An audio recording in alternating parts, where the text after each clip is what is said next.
ಕಾವೇರಿ ನೀರಿಗಾಗಿ ಬೀದಿಗಿಳಿದ ಕರವೇ ಕಾರ್ಯಕರ್ತರು.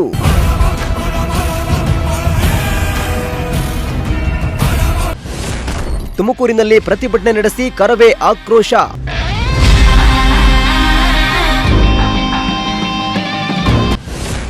ಟೈರ್ಗೆ ಬೆಂಕಿ ಹಚ್ಚಿ ಡಿಸಿ ಕಚೇರಿ ಮುತ್ತಿಗೆಗೆ ಯತ್ನ.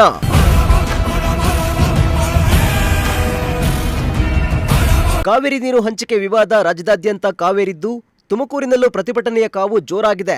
ತಮಿಳುನಾಡಿಗೆ ನಿತ್ಯ 3500 ಕ್ಯೂಸೆಕ್ ನೀರು ಹರಿಸುವಂತೆ ಕಾವೇರಿ ನೀರು ನಿರ್ವಹಣಾ ಪ್ರಾಧಿಕಾರ ನೀಡಿರುವ ಆದೇಶವನ್ನ ಖಂಡಿಸಿ ಕರವೇ ನಾರಾಯಣಗೌಡ ಬಡ ಕಾರ್ಯಕರ್ತರು ಬೀದಿಗಿಳಿದು ಸರ್ಕಾರದ ವಿರುದ್ಧ ಪ್ರತಿಭಟನೆ ನಡೆಸಿ ಆಕ್ರೋಶ ಹೊರಹಾಕಿದ್ರು.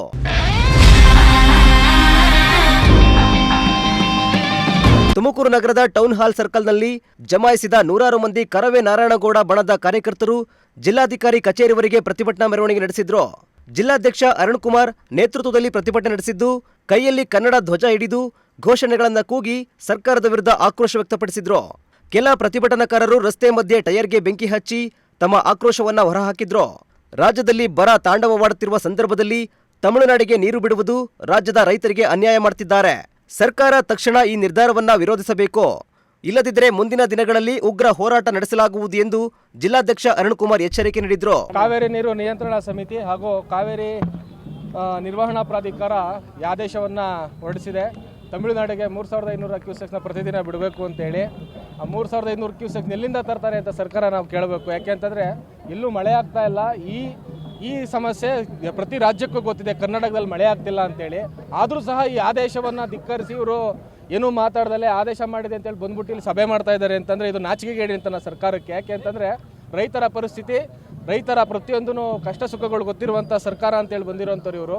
ಬರೀ ಗ್ಯಾರಂಟಿ ಯೋಜನೆ ಅಲ್ಲ, ರೈತರಿಗೆ ಕುಡಿಯೋ ನೀರು, ಬೆಳೆ ಬೆಳೆಯೋಕ್ಕೆ ನೀರು ಮತ್ತು ಸುತ್ತ ಬೆಂಗಳೂರಿಗೆ ಬೇಕಾದಂಥ ನೀರಿನ ವ್ಯವಸ್ಥೆ ಮಾಡಬೇಕಾಗುತ್ತೆ. ಆದರೆ ಇವರು ನಿರ್ವಹಣಾ ಸಮಿತಿ ಆದೇಶ ಮಾಡಿದೆ, ಸುಪ್ರೀಂ ಕೋರ್ಟ್ ಆದೇಶ ಮಾಡಿದೆ ಅಂತೇಳಿ ಕತೆಗಳು ಹೇಳ್ತಾ ಕೂತಿದ್ದಾರೆ. ಏನಾದರೂ ಇವರು ತಮಿಳುನಾಡಿಗೆ ನೀರನ್ನು ಬಿಟ್ಟಿದ್ದೇ ಆದರೆ ಕರ್ನಾಟಕ ರಕ್ಷಣಾ ವೇದಿಕೆ ನಾರಾಯಣಗೌಡರ ನೇತೃತ್ವದಲ್ಲಿ ಉಗ್ರವಾದಂಥ ಹೋರಾಟವನ್ನು ಹಮ್ಮಿಕೊಳ್ಬೇಕಾಗ್ತದೆ. ಪ್ರತಿ ಜಿಲ್ಲೆಯಲ್ಲೂ ಸಹ ಗ್ರಾಮದಲ್ಲೂ ಸಹ ಹೋರಾಟಗಳನ್ನು ಕಟ್ಟಬೇಕಾಗ್ತದೆ. ಪ್ರತಿಯೊಂದು ಇಲಾಖೆಯ ಕಚೇರಿಯ ಬೀಗಗಳನ್ನು ಹಾಕಬೇಕಾಗ್ತದೆ.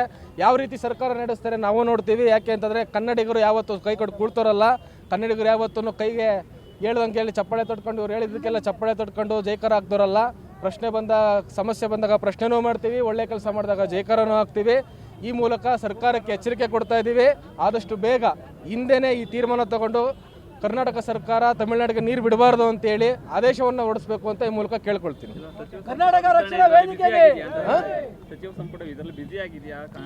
ಇವರು ಸಚಿವ ಸಂಪುಟದಲ್ಲಿ ಮಾತ್ರ ಅಂತಲ್ಲ, ಎಲ್ಲದರಲ್ಲೂ ಬ್ಯುಸಿ ಆಗಿದ್ದಾರೆ. ಯಾಕೆ ಅಂತಂದರೆ ಸರ್ಕಾರ ನಡೆಸಬೇಕಷ್ಟೇ, ಅವರು ಜನಗಳ ಪರಿಸ್ಥಿತಿ ಏನು ಅಂತ ಅರ್ಥ ಮಾಡ್ಕೊಳ್ತಿಲ್ಲ. ಅಕ್ಕಿ ಕೊಡೋದು ಮುಖ್ಯ, ಏನೋ ನಾವು ಅಕ್ಕಿ ಭಾಗ್ಯ ಮಾಡ್ತಾ ಇದ್ದೀವಿ ಅಂತ ಅದು ಒಳ್ಳೇದೇನೆ, ಪ್ರತಿಯೊಬ್ಬರಿಗೂ ಬಡ ಜನಗಳಿಗೆ ಅಕ್ಕಿ ಕೊಡೋದು ಮುಖ್ಯ. ಆದರೆ ಅಕ್ಕಿ ಬೇಯಿಸೋಕೆ ನೀರು ಬೇಕು ಸ್ವಾಮಿ. ನೀರೇ ಇಲ್ಲ ಅಂತಂದ್ರೆ ಎಲ್ಲಿ ಬೇಯಿಸ್ತಾರೆ? ಬೆಂಗಳೂರಲ್ಲಾಗಲಿ ಹೊರಗಡೆ ಆಗಲಿ ಅಕ್ಕಿ ಬೇಯಿಸೋಕೆ ನೀರೇ ಸಿಗ್ತಾ ಇಲ್ಲ. ದುಡ್ಡು ಕೊಡ್ತಾ ಬೇಯಿಸೋಕ್ಕಾಗುತ್ತಾ? ನೀವು ಕೊಡ್ತಿದ್ದೀರಾ ₹1 kg ಅಕ್ಕಿನ ₹20 ಲೀಟ್ರ್ ಕೊಟ್ಬಿಟ್ಟು ಅಕ್ಕಿ ಬೇಯಿಸೋಕ್ಕಾಗುತ್ತಾ? ಮುಂದಿನ ದಿನಗಳಲ್ಲಿ ಅಂಥ ಪರಿಸ್ಥಿತಿ ಬರುತ್ತೆ. ಕಾವೇರಿ ನೀರೇನಾದರೂ ಬರಲಿಲ್ಲ ಅಂದರೆ ದಯವಿಟ್ಟು ಸರ್ಕಾರ ಇದನ್ನು ಆದಷ್ಟು ಬೇಗ ಕ್ರಮ ತಗೊಳ್ಬೇಕು ಅಂತ ಕೇಳ್ತೀನಿ. ಇನ್ನು ಡಿಸಿ ಕಚೇರಿವರೆಗೂ ಪ್ರತಿಭಟನಾ ರ್ಯಾಲಿ ನಡೆಸಿ ಬಳಿಕ ಅಪರ ಜಿಲ್ಲಾಧಿಕಾರಿಗೆ ಹೋರಾಟಗಾರರು ಮನವಿ ಪತ್ರ ಸಲ್ಲಿಸಿದ್ರು. ಸರ್ಕಾರ ಯಾವ ರೀತಿಯ ಕ್ರಮವನ್ನ ಕೈಗೊಳ್ಳಲಿದೆ ಎಂಬುದನ್ನು ಕಾದು ನೋಡಬೇಕಿದೆ. ಕ್ಯಾಮರಾ ಪರ್ಸನ್ ವಿಜಯ್ ಜೊತೆ ದೀಪಕ್ ಕೆಂಕೆರೆ, ಪ್ರಜಾಶಕ್ತಿ ಟಿವಿ, ತುಮಕೂರು.